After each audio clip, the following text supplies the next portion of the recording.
నమస్తే V3 న్యూస్కు స్వాగతం. నేను మారుతీరం. ఇక ముందుగా బులెటిన్లో హెడ్లైన్స్ చూద్దాం. అర్హత ఉన్న ప్రతి పేదవానికి సంక్షేమ ఫలాలు అందించడమే ప్రభుత్వ లక్ష్యం స్పష్టం చేసిన రాజ్యసభ సభ్యులు మోపిదేవి వెంకటరమణ. పత్తికొండ వ్యవసాయ మార్కెట్లో ప్రారంభమైన వ్యాపార లావాదేవీలు, మందకోడిగా సాగుతున్న కొనుగోళ్ల ప్రక్రియ.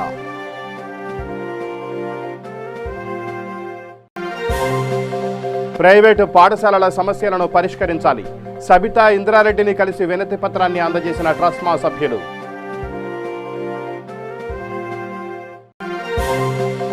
సంగారెడ్డి జిల్లా ఆందోళన నియోజకవర్గంలో మొహరం వేడుకలు కులమతాలకు అతీతంగా అంగరంగ వైభవంగా జరుపుకున్న గ్రామస్తులు. రాజేంద్రనగర్ పోలీస్ స్టేషన్ పరిధిలో అక్రమంగా తరలిస్తున్న రేషన్ బియ్యం, 30 క్వింటాళ్ల రేషన్ బియ్యాన్ని సీజ్ చేసిన పోలీసులు.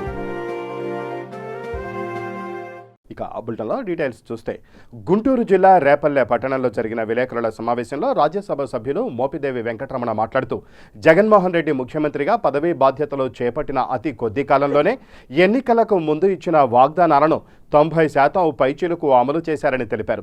అర్హత ఉన్న ప్రతి పేదవానికి సంక్షేమ ఫలాలు అందించడమే రాష్ట్ర ప్రభుత్వ లక్ష్యమన్నారు. సీఎం జగన్మోహన్ రెడ్డి దళిత పక్షపాతి అని, ఈ ప్రభుత్వం దళితులకు అందిస్తున్న సంక్షేమ కార్యక్రమాలపై ప్రతిపక్షాలు అనవసరమైన ఆందోళన చేస్తున్నాయని తెలిపారు. ఈ ప్రభుత్వం దళితులకు అన్యాయం చేసే ప్రభుత్వం కాదని, ప్రభుత్వం ఎస్సీ, ఎస్టీ, బీసీ, మైనారిటీ, బడుగు బలహీన వర్గాల ప్రభుత్వమని తెలియజేశారు. కాకుండా అర్హత ఉన్న ప్రతి పేదవాడికి కూడాను ఆ దిశగా వాటి యొక్క సంక్షేమ ఫలాల యొక్క ప్రతిఫలాలను అందించే దిశగా ముందు రాష్ట్ర పరిపాలన ముందంజలో ఉన్నటువంటి విషయం మనందరికీ తెలిసినటువంటిది. సంక్షేమ కార్యక్రమాలు అమలు జరిపే విషయంలో కానీ,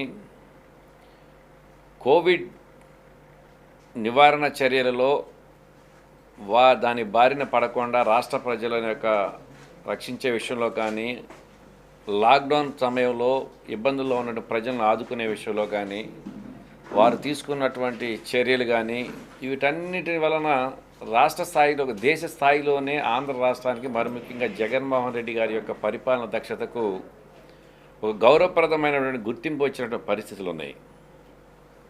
ప్రతి రాష్ట్రంలో కూడాను ముఖ్యమంత్రులు కానివ్వండి, సంబంధిత అధికారులు కానివ్వండి, ఆంధ్ర రాష్ట్రంలో జగన్మోహన్ రెడ్డి గారు చేపడుతున్నటువంటి చర్యలు, తీసుకుంటున్నటువంటి నిర్ణయాలు ఏ విధంగా ఉంటున్నాయని చెప్పి మన రాష్ట్రం వైపు చూసేటువంటి పరిస్థితులు ఈరోజు ఆంధ్ర రాష్ట్రానికి ఆ గౌరవం లభించింది. ఇలాంటి పరిస్థితుల్లో ఎక్కడో సందర్భం లేకుండా జరిగినటువంటి 1-2 సంఘటనలను ప్రభుత్వ వైఫల్యంగా, లేదనుకుంటే దళితులకు రక్షణ లేదనేటువంటి ప్రస్తావన కానివ్వండి, లేదంటే బీసీలకు రక్షణ లేదు ఈ రాష్ట్రంలో అని చెప్పిన ప్రస్తావన కానీ సంబోధించడం అనేటువంటిది చంద్రబాబు నాయుడు గారి యొక్క దిగజారుడు రాజకీయాలకు ఇంతకన్నా నిదర్శనం ఇంకోటి లేనేలేదు. కారణం, దళిత పక్షపాతిగా, బీసీ పక్షపాతిగా, ఈ సామాజిక వర్గాల్లో గతంలో ఉన్నటువంటి ఓట్ బ్యాంక్ రాజకీయాలకే పరిమితమైనటువంటి పరిస్థితులకు పూర్తి భిన్నంగా రాజకీయంగా, ఆర్థికంగా, సామాజికంగా దళిత, బీసీ, బడుగు బలహీన వర్గాల వారికి గౌరవప్రదమైనటువంటి జీవన విధానాన్ని ప్రసాదించాలి. సమాజంలో మొన్నటి వరకు ఓట్ బ్యాంక్ రాజకీయాలకే పరిమితమైనటువంటి ఈ వర్గాల వారు జగన్మోహన్ రెడ్డి గారి యొక్క నాయకత్వంలో మేము అన్ని విధాలా గౌరవప్రదమైనటువంటి జీవనానికి కొనసాగిస్తున్నామనేటువంటి గుర్తింపు రావాలి ఈ వర్గాల వారికి అని చెప్పి అనేక రకాలైనటువంటి కార్యక్రమాలకు శ్రీకారం చుట్టిన పరిస్థితులు ఉన్నాయి. కర్నూలు జిల్లా ఎంఆర్పీఎస్ ప్రధాన ప్రచార కమిటీ సారథి పొట్లపాడు సుధాకర్, ప్రచార కమిటీ సభ్యులు కప్పట్రాల లక్ష్మణ ఆలూరు R&B గెస్ట్ హౌస్లో మీడియా సమావేశం నిర్వహించారు. ఈ సమావేశంలో వారు మాట్లాడుతూ, తెలంగాణలో దళిత యువతిపై ఏకంగా 139 మంది అత్యాచారం చేయడం చాలా అమానుషమైన చర్య అని, దీన్ని ఎంఆర్పీఎస్ తీవ్రంగా ఖండిస్తోందని తెలిపారు. అత్యాచారం చేసిన ప్రతి ఒక్క నిందితుడిని అరెస్ట్ చేసి సమగ్ర దర్యాప్తు చేయాలని, ఎంతటి వారైనా శిక్షించాలని కోరారు. లేని ఎడల ఎంఆర్పీఎస్ అధ్యక్షతన భారీ ఎత్తున ఉద్యమిస్తామని హెచ్చరించారు. అదే సమయంలో ఆంధ్రప్రదేశ్లో కూడా ఈ మధ్యకాలంలో అధికంగా దళితులపైనే దాడులు జరుగుతున్నాయని, దళితుల ఓట్లపై గద్దెనెక్కి దళితులనే ఈ ప్రభుత్వం హింసిస్తోందని ఆగ్రహం వ్యక్తం చేశారు. ఇకనైనా దళితులపై దాడులు ఆపకపోతే ఈ ప్రభుత్వాలకు వచ్చే ఎన్నికల్లో తగిన బుద్ధి చెబుతామన్నారు. కార్యక్రమంలో ఎంఆర్పీఎస్ పట్టణ అధ్యక్షులు సుధాకర్, కురువల్లి ఉదయ్, పి కోటకొండ పెద్దయ్య తదితరులు పాల్గొన్నారు. నేను ఎంఆర్పీఎస్ జిల్లా కార్యదర్శి. ఇవాళ తెలంగాణ రాష్ట్రంలో ఎరుకల సామాజిక వర్గానికి చెందిన మహిళా సరిత పైన అత్యాచారం చాలా దుర్మార్గమైనటువంటి పని. దాదాపు 139 మంది వ్యక్తులు అత్యాచారానికి గురైతే ఇవాళ రాష్ట్ర పాలక ప్రభుత్వం కేసీఆర్ గారు ఎంత నిర్లక్ష్యంగా వహిస్తున్నారో ఈరోజు మీడియా ద్వారా రాష్ట్ర వ్యాప్తంగా కాకుండా దేశవ్యాప్తంగా చూస్తున్నప్పటికీ మహిళలకు రక్షణ కల్పించలేని పరిస్థితిలో ఆ పాలక ప్రభుత్వం ఉందంటే ఇది చాలా చిగ్గుచేటు. అదేవిధంగా దళిత నాయకులు, ఎంఆర్పీఎస్ ఉద్యమ నాయకులని రాష్ట్రంలో అనేక చోట్ల ఉమ్మడి ఆంధ్రప్రదేశ్ అంటే తెలంగాణ కావచ్చు, రాయలసీమ ప్రాంతాల్లో కూడా అనేక మంది నాయకుల్ని హత్యలు గావించబడితే ఈనాటికి కూడా తెలంగాణతో పాటు ఆంధ్రలో ఉన్నటువంటి జగన్ ప్రభుత్వం కూడా ఎలాంటి చర్యలు తీసుకోలేదు. ఎందుకంటే వీళ్ళు దళిత ఉద్యమ నాయకులు కాబట్టి ఈ పోలీసు వ్యవస్థ కూడా, పోలీసులు కూడా కేసుల్ని నీరుగార్చే పరిస్థితి ఏర్పడుతుంది. ఎందుకంటే ఈరోజు అగ్రవర్ణాలకు సంబంధించినటువంటి రెడ్డి సామాజిక వర్గం కావచ్చు, కమ్మ, బాపన ఇటువంటి నాయకులు చనిపోతే ఇమ్మీడియట్ గా యాక్షన్ తీసుకున్నటువంటి పోలీసు యంత్రాంగం ఈరోజు నిర్లక్ష్యంగా వ్యవహరించడం వల్లే దళిత ఉద్యమ నాయకులకి అన్యాయం జరుగుతుందని కూడా స్పష్టంగా తెలియజేస్తున్నాం. గుంటూరు జిల్లా బాపట్ల పురపాలక కమిషనర్ భానుప్రతాప్ కరోనా నుంచి కోలుకొని తిరిగి తన విధులను నిర్వర్తించడానికి బాపట్ల మున్సిపల్ కార్యాలయానికి వచ్చిన సందర్భంగా మున్సిపల్ అధికారులు, సిబ్బంది ఆయనకు ఘన స్వాగతం పలికారు. పూలమాలలు వేసి పుష్పగుచ్చాలను అందించి దుశ్శాలువాలతో కమిషనర్ భానుప్రతాప్ను సత్కరించి అందరూ శుభస్వాగతం పలికారు. ఈ కార్యక్రమంలో మున్సిపల్ అధికారులు, సిబ్బంది, పారిశుధ్య కార్మికులు పాల్గొన్నారు. కాకపోతే విధి నిర్వహణలో మాత్రం అందరూ చాలా కేర్ఫుల్గా ఉండాల్సినటువంటి అవసరం ఉంది. That is not ordinary disease. అంత తేలిగ్గా తీసుకోవాల్సినటువంటి వ్యాధి అయితే కాదు. మనిషిని అన్ని విధాలుగా ఎన్ని రకాలుగా ఇబ్బంది అయితే జరుగుతుందో అన్ని రకాలుగా జరుగుతుంది దాని నుంచి. కాబట్టి బీ కేర్ఫుల్. అందరూ కూడా సామాజిక దూరం పాటిస్తూ చక్కగా మంచిగా హెల్తీగా ఉండాలని చెప్పుకోవచ్చు. సూర్యాపేట జిల్లా మోతే మండలంలో మోతే గ్రామ సర్పంచ్ లైన్మెన్ నిర్లక్ష్యంతో విద్యుత్ షాక్కు గురైన వ్యక్తిని ఆదుకోవాలని డిమాండ్ చేస్తూ స్థానికులు సూర్యాపేట ఖమ్మం రహదారిపై సుమారుగా గంటకు పైగా ధర్నా నిర్వహించారు. ఈ సందర్భంగా బాధితుడు పేరెల్లి భిక్షం భార్య పేరెల్లి లలిత మాట్లాడుతూ తన భర్త భిక్షానికి కరెంట్ షాక్ తగలడానికి సర్పంచ్ కారణమని, తమ కుటుంబాన్ని ప్రభుత్వం ఆదుకోవాలని వేడుకుంది. ఈ ఘటనకు స్పందించిన మండల ఎంఆర్పీఎస్ నాయకులు తక్షణమే బాధిత కుటుంబానికి న్యాయం చేయాలని, ఘటనకు బాధ్యులైన సర్పంచ్, లైన్మెన్ సీతారాం రెడ్డిలను సస్పెండ్ చేయాలని డిమాండ్ చేశారు. ఈ కార్యక్రమంలో బాధితుని కుటుంబ సభ్యులు లలితారాణి, ఎంఆర్పీఎస్ నాయకులు తదితరులు పాల్గొన్నారు.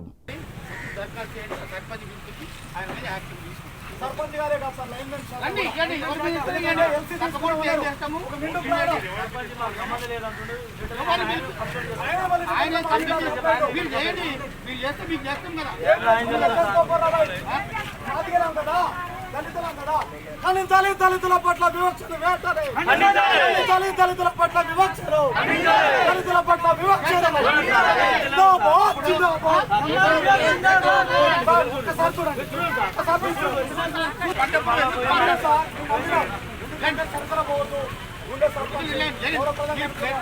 ఇప్పుడే పంపిస్తా పట్టుకొస్తాం.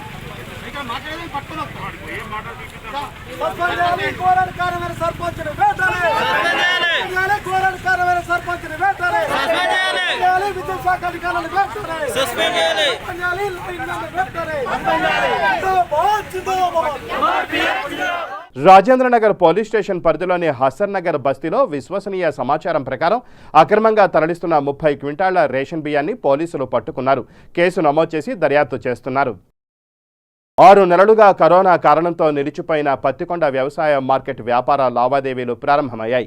గతంలో పత్తికొండ మార్కెట్కు వ్యాపారాల నిమిత్తం భారీగా జనం తరలివచ్చేవారు. కర్నూలు, అనంతపురం జిల్లాల నుంచే కాకుండా కర్ణాటక, మహారాష్ట్ర ప్రాంతాల నుంచి వ్యాపారులు ఇక్కడకు వచ్చి గొర్రెలు, ఆవులు, ఎద్దులు తదితర జీవాలను కొనుగోలు చేసేవారు.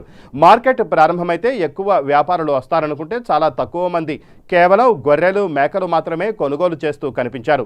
ఆవులు, ఎద్దుల కొనుగోళ్ల ప్రక్రియ కనిపించలేదు. ఈ సందర్భంగా మార్కెట్ యార్డ్ కార్యదర్శి శ్రీనివాసులు మాట్లాడుతూ పత్తికొండ మార్కెట్కు గతంలో 10 నుంచి 11 లక్షల ఆదాయం ఉండేదని, 6 నెలల కాలంలో ఆదాయం పూర్తిగా పడిపోయిందన్నారు. వ్యాపారుల్లో ఇంకా కరోనా భయం ఉందన్నారు. ప్రజలు, వ్యాపారులు సామాజిక దూరం పాటించి మార్కెట్కు వచ్చి వ్యాపారాలు నిర్వహించుకోవాలని తెలియజేశారు. సంవత్సరము రెగ్యులర్గా జరిగే పశువుల సంత ఈ కోవిడ్-19 వలన మార్చి 24 నుండి లాక్డౌన్ కావడంతో ఈ పశువుల సంత నిలబడిపోవడం జరిగింది. ప్రస్తుతము తేదీ 31/8/2020 నుండి అనగా సోమవారం నుండి పునః ప్రారంభించడం జరిగినది. ప్రస్తుతము గతంలో ఈ లాక్డౌన్కు మునుపు మార్కెట్ యార్డ్ పశువుల సంత ద్వారా దాదాపుగా మార్చి నుంచి ఆగస్టు వరకు 10 నుంచి 11 లక్షల దాకా ఆదాయం వచ్చినది. ప్రస్తుతం ఇప్పుడు పునః ప్రారంభించడం వలన ఈరోజు కూడా పశువుల సంత స్వల్పంగానే జరుగుతున్నది. ప్రస్తుతం ఇక్కడికి వస్తున్న వ్యాపారులు కానీ, రైతులు కానీ ఈ కోవిడ్-19 వలన ఈ భయపడుతూ సరిగా పశువుల సంతకు ఇంకా రాకపోవడం జరుగుతున్నది. కాబట్టి ఇప్పటి నుంచి తిరిగి పునః ప్రారంభించడం వలన ఈ నిదానంగా పశువుల సంత పుంజుకుంటుందని తెలియజేసుకుంటున్నాను. పోయిన సంవత్సరం మార్చి వరకు 19,80,000 రూపాయలు ఆదాయం సమకూరడం జరిగినది పశువుల సంత నుండి. ప్రస్తుతము ఇప్పుడు 10 లక్షల దాకా ఆదాయం కోల్పోవడం జరిగినది. ఇప్పటి నుంచి మళ్ళీ పునః ప్రారంభించడం వలన పుంజుకుంటుందని ఆశాభావం వ్యక్తం చేస్తున్నాను. ఇట్లు కార్యదర్శి వ్యవసాయ market committee Pattikonda Srinivasulu. Private పాఠశాలల సమస్యలను పరిష్కరించాలని కోరుతూ ఉమ్మడి నల్గొండ జిల్లా ట్రస్మా సభ్యులు తెలంగాణ రాష్ట్ర విద్యాశాఖ మంత్రి సబితా ఇంద్రారెడ్డిని కలిసి వినతిపత్రాన్ని అందజేశారు. బస్సులపై ఇన్సూరెన్స్లను, టామ్ ట్యాక్సులను మినహాయింపునివ్వాలని కోరుతూ ఈఎంఐలను, వడ్డీ లేని మారటోరియం అవకాశాన్ని ప్రభుత్వం ఈ విద్యా సంవత్సరం పూర్తిగా కల్పించాలని విజ్ఞప్తి చేశారు. ఈ కార్యక్రమంలో నల్గొండ జిల్లా ట్రస్మా అధ్యక్షులు యానాల ప్రభాకర్ రెడ్డి, కార్యదర్శి డాక్టర్ కోడి శ్రీనివాసులు, యాదాద్రి భువనగిరి అధ్యక్షులు మెరుగు గోపి తదితరులు పాల్గొన్నారు. రాధాస్ ఆయుర్ సంస్థ co founder, director doctor Sharath Addanki సౌజన్యంతో ఎమ్మెల్సీ ఎన్ రామచంద్రరావుకు 100 ఇమ్యూనిటీ కిట్లను బీజేపీ నాయకులు దాసరి మహేష్ యాదవ్ అందించారు. ఈ కార్యక్రమంలో మారోజు దినేష్ చారి, మేక రామరెడ్డి, రాజేందర్, ఎం సాయి యాదవ్ తదితరులు పాల్గొన్నారు. ఆయుర్వే ఒక ఎన్జిఓ దానికి సీఈఓగా ఉంటూ వారి అమ్మగారి పేరు మీద శ్రీమతి రాధా అద్దంకి ఈ యొక్క ఎన్జిఓని మొదలుపెట్టి పేద ప్రజలకు, మామూలు ప్రజలందరికీ కూడా గత అనేక రోజులుగా ఈ కరోనా సందర్భంగా మాస్కులు, శానిటైజర్స్, అదేవిధంగా రకరకాలైనటువంటి ఒక ధాన్యాలు డైలీ నీడ్స్ కోసం ఇచ్చేటటువంటి గ్రాసరీస్ అన్నీ కూడా పంచడం జరిగింది. కొంతమంది టీచర్లకు పంచారు, జర్నలిస్టులకు పంచారు. అయితే చాలా గొప్ప కార్యక్రమం చేస్తున్నారు. ఈ సందర్భంగా ఇమ్యూనిటీ సంబంధించినటువంటి కొన్ని మందులు, ఆయుర్వేదిక్ తానధారి కానీ, అదేవిధంగా ఓజస్వి కానీ, ఇవన్నీ కూడా ఉచితంగా పంపకం ప్రజలకు చేసేటటువంటి కార్యక్రమం తీసుకున్నారు. వారిని నేను అభినందిస్తున్నాను. దాని మహేష్ యాదవ్ గారు వారి సమక్షంలో ఈ ఇమ్యూనిటీ బాక్సెస్ కిట్స్ ఏతున్నాయో ఇవి కూడా పంపకం జరుగుతుంది. వారి ఒక నేతృత్వంలో అనేక కార్యక్రమాలు ఈ ఎన్జిఓ తరఫు నుంచి అద్దంకి శరత్ గారి యొక్క ప్రోత్సాహంతో, వారి యొక్క సౌజన్యంతో ఈ కార్యక్రమం జరుగుతుంది. వారికి ప్రత్యేకమైనటువంటి అభినందనలు నేను చెప్తా ఉన్నాను. పెద్దపల్లి జిల్లా రామగిరి మండలంలోని రామయ్యపల్లి గ్రామంలో చేపట్టిన పలు అభివృద్ధి కార్యక్రమాలను జిల్లా సహాయ పరిపాలనాధికారి కుమార్ దీపక్ పరిశీలించారు. ఈ సందర్భంగా ఎంపీపీ ఆరెల్లి దేవక్క కొమరయ్య గౌడ్ ప్రత్యేక చొరవతో పీరీల మసీదు వద్ద పూజలు చేశారు. అనంతరం నిర్వాహకులు శాలువాతో ఘనంగా సత్కరించి ఆశీర్వచనం అందించారు. సంగారెడ్డి జిల్లా ఆందోళ్ నియోజకవర్గంలోని వివిధ గ్రామాల్లో మొహరం పండుగను కులమతాలకు అతీతంగా అంగరంగ వైభవంగా గ్రామస్తులు నిర్వహించారు. అయితే ఈ సంవత్సరం కరోనా ప్రభావం వల్ల ప్రతి పండుగను కూడా ఇళ్లలోనే జరుపుకోవాల్సి వస్తోంది. కరోనా ప్రభావితం వల్ల ప్రజలు గ్రామాలలో సామాజిక దూరాన్ని పాటిస్తూ శాంతియుతంగా నిర్వహించుకోవాలని ప్రభుత్వం, పోలీసులు ఇప్పటికే ఆయా గ్రామ సర్పంచులను హెచ్చరించారు. నిబంధనలు పాటిస్తూ నిర్వాహకులు మొహరం పండుగను జరుపుకున్నారు.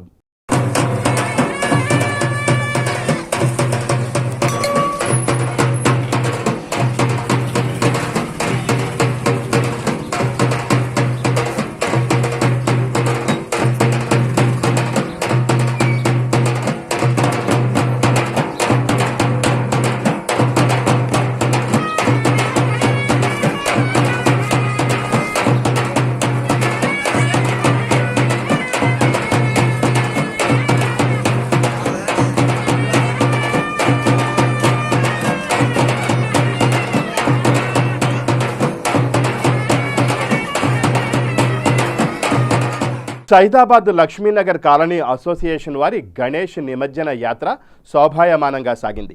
నవరాత్రులు పూజలందుకున్న గణనాథుడు భక్తుల సందడి ఆటపాటలతో తల్లి గంగమ్మ ఒడికి చేరాడు. లక్ష్మీనగర్ మండపంలో కొలువుదీరిన వినాయకునికి ప్రత్యేక పూజలు నిర్వహించిన అనంతరం కరోనా నిబంధనలు పాటిస్తూ నిర్వాహకులు నిమజ్జన యాత్ర ప్రారంభించారు. నిమజ్జన ఊరేగింపులో మహిళలు, యువతులు, బాలబాలికలు సంప్రదాయ నృత్యం అందరినీ అలరించింది.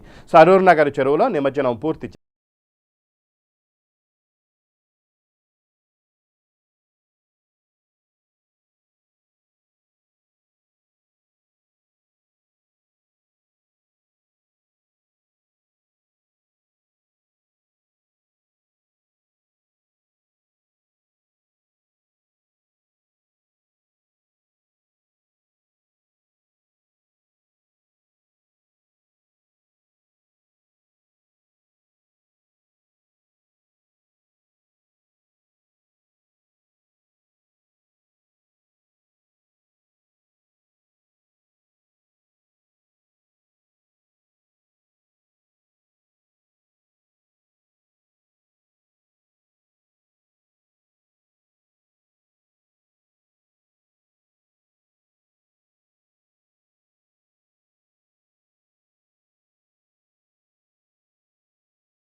శ్రీలో చేర్చాలని డిమాండ్ చేస్తూ తెలుగు యువత రాష్ట్ర అధ్యక్షులు పొగాకు జయరాం చందర్ ఎన్టీఆర్ భవన్లో చేపట్టిన దీక్షలకు సంఘీభావంగా తెలుగు యువత పార్లమెంటు కమిటీ ఆధ్వర్యంలో దీక్ష చేపట్టారు.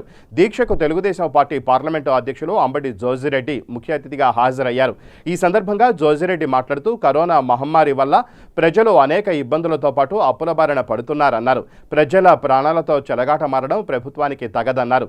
ఇప్పటికైనా కరోనా కట్టడి చర్యలు చేపట్టడమే కాకుండా కోవిడ్-19 ఆరోగ్యశ్రీ జాబితాలో చేర్చేందుకు సత్వర చర్యలు తీసుకోవాలని ఆయన డిమాండ్ చేశారు. లేని పక్షంలో 7 నుంచి జరగనున్న అసెంబ్లీ సమావేశాల సందర్భంగా సచివాలయాన్ని ముట్టడిస్తామని జోజిరెడ్డి హెచ్చరించారు. ఈ దీక్షలో తెలుగు యువత రాష్ట్ర నాయకులు రొడ్డ శ్రీధర్, తెలుగు యువత పార్లమెంటు ప్రధాన కార్యదర్శి బూరెళ్ల గంగరాజు, తెలుగుదేశం పార్టీ నగర అధ్యక్షులు వంచ శ్రీనివాసరెడ్డి, టీఎన్ఎస్ఎఫ్ రాష్ట్ర ప్రధాన కార్యదర్శి పర్లపల్లి రవీందర్ తదితరులు పాల్గొన్నారు. ఈరోజు తెలుగుదేశం పార్టీ లోని భాగంగా తెలుగు యువత విభాగం కరోనా మహమ్మారిపై 48 గంటల దీక్ష చేపడుతూ తెలుగు యువత రాష్ట్ర అధ్యక్షులు జయరాం గారి పిలుపు మేరకు కరీంనగర్ పార్లమెంట్లో తెలుగు యువత మొత్తం కూడా వారికి సంఘీభావం తెలపడం, ఈ కరోనా మహమ్మారి వల్ల ప్రజలు ఎన్నో ఇబ్బందుల పాలైతూ ప్రజలు అప్పుల పాలైతున్న సందర్భంగా కరోనా మహమ్మారి ఈ జబ్బుని ఆరోగ్యశ్రీలో చేర్చాలని టీఆర్ఎస్ ప్రభుత్వాన్ని డిమాండ్ చేస్తూ తెలుగు యువత ఇలా నడుం బిగించడం చాలా సంతోషకరం. ఒక రోజున తెలంగాణ రావాలి అంటే ఆ రోజున విద్యార్థి విభాగం యువకులే ముఖ్యమైపోయి కూర్చున్నారు. అదేవిధంగా ఈ రోజున టీఆర్ఎస్ పాలన ఏ విధంగా అయితే ప్రజలని మాయమాటలతో మోసపుచ్చుకుంటూ ప్రజల ప్రాణాలతో చెలగాట మాడుతున్నదో ఆ ప్రభుత్వాన్ని గద్దె దించాలి. అదేవిధంగా బడుగు బలహీన వర్గాలకి పేద ప్రజలకి న్యాయం జరగాలంటే ఈ యువత విద్యార్థి విభాగం మళ్ళీ మేలుకోవాలని చెప్పేసి కూడా ఈ సందర్భంగా పిలుపునిస్తూ ఈరోజు ఏదైతే ఈ కరోనా మహమ్మారితో అప్పుల పాలయ్యున్నారో వారందరికీ కూడా ఈ ఆరోగ్యశ్రీ ద్వారా మళ్ళీ తిరిగి డబ్బులు చెల్లించాలని చెప్పేసి కూడా టీఆర్ఎస్ ప్రభుత్వాన్ని డిమాండ్ చేస్తూ కేసీఆర్ గారు ఈ కరోనాని ఎట్లాంటి పరిస్థితుల్లో కూడా తెలంగాణకి రానియను 1000 కోట్లు ఖర్చు అయినా ఏ విధమైన ఇబ్బందులు రాకుండా నేను చూస్తా అని చెప్పేసి ప్రగల్భాలు పలికి చక్కగా పోయి ఫామ్ హౌస్లో వండుకున్న ఈ టీఆర్ఎస్ ప్రభుత్వ ముఖ్యమంత్రి మనకి అర్హుడు కాదు కాబట్టి ఇమీడియట్గా రిజైన్ చేయమని చెప్పేసి కూడా తెలుగు యువత తరఫున కూడా డిమాండ్ చేస్తూ ఈరోజు పేద ప్రజల ప్రాణాలతో చెలగాటమాడుతూ ఏదైతే ఈ కార్యక్రమాలు చేస్తున్నాడో కేసీఆర్ కార్పొరేటర్ హాస్పిటళ్ళకి వత్తాసు పలుకుతున్నాడో ఆ వత్తాసుకి నిరసనగానే ఇవాళ ఈ తెలుగు యువత గలం విప్పింది. ముందు అసెంబ్లీ 7వ తారీఖు జరగబోతున్నది. దానికంటే ముందే మీరు గినుక ఈ కరోనాని ఆరోగ్యశ్రీలో చేర్చకపోతే బడుగు బలహీన వర్గాలు పేద ప్రజలని ఆదుకోకపోతే వారికి ఇవ్వవలసిన డబ్బులన్నీ నిర్మల్ జిల్లా భైంసా పట్టణంలోని పంజేషా చౌక్ వద్ద ఉద్రిక్తత చోటు చేసుకుంది.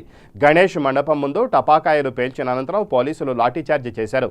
ఈ ఘటనలో ఒకరికి తీవ్ర గాయాలయ్యాయి. బాధితుడిని ఏరియా ఆసుపత్రికి తరలించారు.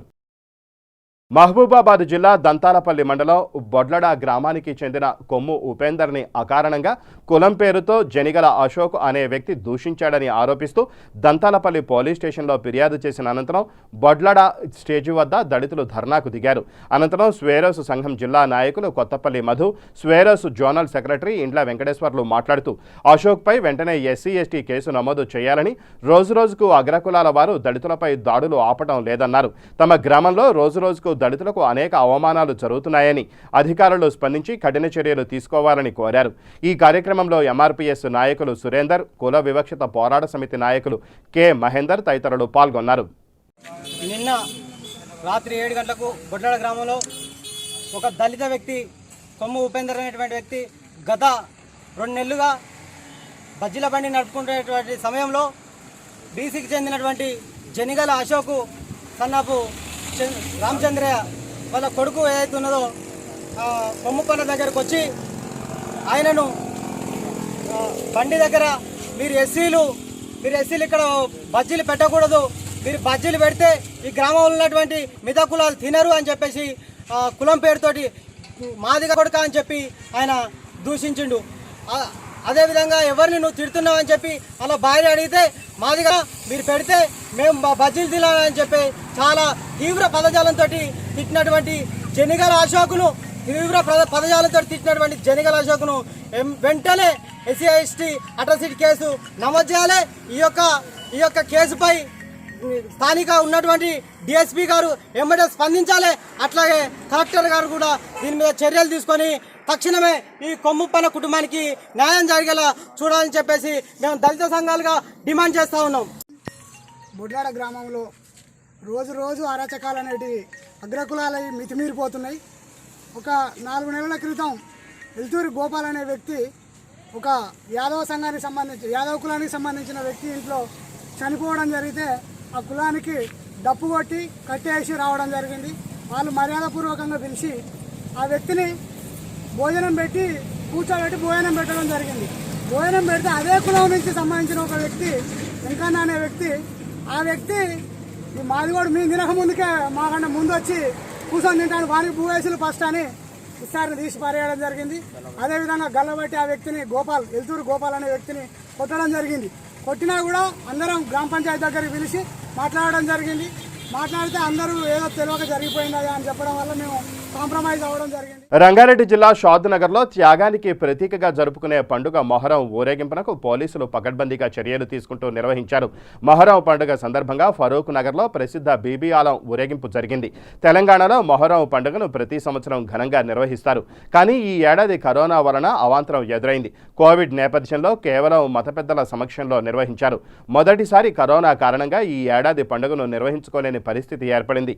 పవిత్రమైన దర్గాలో ప్రార్థనలు చేసి చెరువులో నిలువెల్లా నీటిలో మునిగి నిష్కల్మషమైన మనస్సుతో రొట్టెను స్వీకరిస్తే కోరిన కోరికలు నెరవేరుతాయని కులమతాలకు అతీతంగా భక్తుల విశ్వాసం.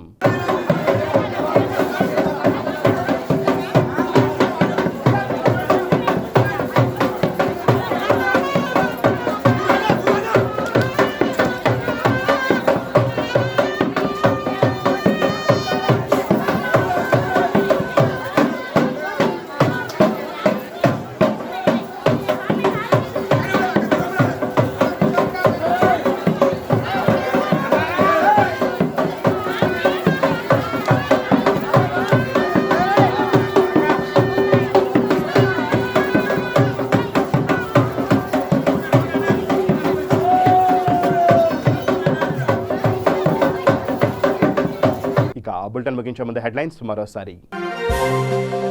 అర్హత ఉన్న ప్రతి పేదవానికి సంక్షేమ ఫలాలు అందించడమే ప్రభుత్వ లక్ష్యం స్పష్టం చేసిన రాజ్యసభ సభ్యులు మోపిదేవి వెంకటరమణ. పత్తికొండ వ్యవసాయ మార్కెట్లో ప్రారంభమైన వ్యాపార లావాదేవీలు, మందకోడిగా సాగుతున్న కొనుగోళ్ల ప్రక్రియ.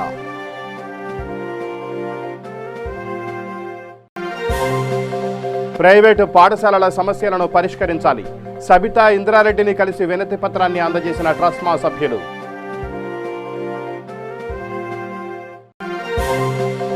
సంగారెడ్డి జిల్లా ఆందోళ్ నియోజకవర్గంలో మొహరం వేడుకలు, కులమతాలకు అతీతంగా అంగరంగ వైభవంగా జరుపుకున్న గ్రామస్తులు. రాజేంద్రనగర్ పోలీస్ స్టేషన్ పరిధిలో అక్రమంగా తరలిస్తున్న రేషన్ బియ్యం, 30 క్వింటాళ్ల రేషన్ బియ్యాన్ని సీజ్ చేసిన పోలీసులు. ఇవి ఈ బులెటిన్ విశేషాలు. మరిన్ని న్యూస్ అప్డేట్స్ కోసం చూస్తూనే ఉండండి V3 న్యూస్. లక్ష్యం సమాజ హితం.